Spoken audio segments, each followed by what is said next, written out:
Ram Charan game changer సినిమాను already megastar Chiranjeevi, Sukumar ఇలా అందరూ చూసేశారట. ఇక తాజాగా డల్లాస్లో జరిగిన ఈవెంట్లో సుకుమార్ ఇచ్చిన స్పీచ్ ఇప్పుడు వైరల్ అవుతోంది. ఈ మూవీని ఆల్రెడీ చూశానని, ఫస్ట్ రివ్యూ తానే ఇస్తానని సుకుమార్ అన్నీ చెప్పేశాడు. ఫస్ట్ హాఫ్ ఆసం, అద్భుతం. Interval block buster. సెకండ్ హాఫ్లో flash back goose bumps, phenomenal అంటూ ఇలా రివ్యూ ఇచ్చుకుంటూ వెళ్లాడు. అలా సుకుమార్ ఇచ్చిన గేమ్ చేంజర్ ఫస్ట్ రివ్యూ ఇప్పుడు వైరల్ అవుతోంది. శంకర్ తీసిన జెంటిల్మెన్, భారతీయుడు చిత్రాలను ఎంతగా ఎంజాయ్ చేశాడో సుకుమార్ మళ్లీ అంతే ఎంజాయ్ చేశాడట. రంగస్థలం తరువాత రామ్ చరణ్కు జాతీయ అవార్డు వస్తుందని సుకుమార్ ఊహించాడట.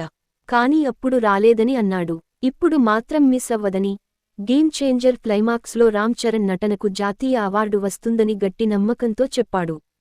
మరి సుకుమార్ చెప్పినట్టుగా జరుగుతుందా, లేదా అన్నది తెలియాలంటే ఇంకొన్ని రోజులు అయితే ఆగాల్సిందే. ఇక ఇదే ఈవెంట్లో సుకుమార్ మాట్లాడుతూ తనకు రామ్ చరణ్తో ఉన్న బంధాన్ని పంచుకున్నాడు.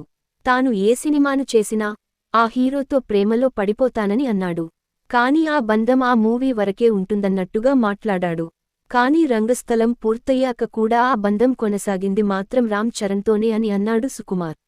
తాను అసిస్టెంట్ డైరెక్టర్గా ఉన్న టైంలో శంకర్ గారు ఎందుకు తెలుగు సినిమాను చేయరు, చిరంజీవి గారెందుకు శంకర్తో సినిమా చేయరు అని అనుకునేవాడట. కానీ రామ్ చరణ్ శంకర్ కాంబో మూవీ గురించి తెలిసిన తరువాత సుకుమార్ తెగ సంబరపడ్డాడట. శంకర్తో సినిమా ఓకే అయిందని తనకే రామ్ చరణ్ మొదటగా చెప్పాడని సుకుమార్ అన్నాడు. మొత్తానికి డల్లాస్ ఈవెంట్, అక్కడి స్పీచుల తరువాత సినిమా మీద మరింత బజ్ పెరిగేలానే ఉంది.